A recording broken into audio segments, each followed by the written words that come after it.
Good morning. This is your take home Cusinero office. Follow and subscribe at my YouTube channel. Follow my Facebook page and my Facebook account. Pakishare na rin po itong video ko na to, mga followers ko. Salamat po.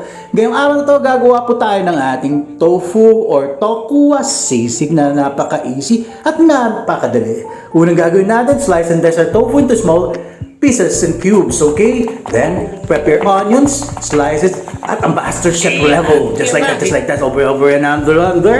Deep fry to golden. Para mas mabilis, deep fry na po natin. And then, strain rin po natin para mawala yung mga excess oil. Then, we prep our other ingredients, our calamansi, our mayonnaise. Ganyan po, no? Kung gusto niyo maglagay ng ginger, it's okay po, no?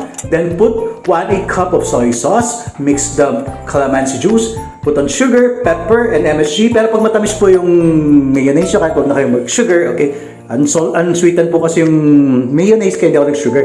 Then, i-add na natin yung ating sibuyas and our tofu. Just like that.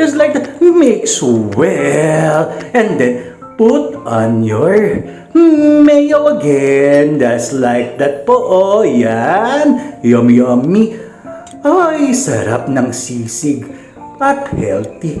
Walang halong karne. Puro tofu. Pero bago natin tapos itong video na to, please follow and subscribe at my YouTube channel. Pakishare na rin po itong video.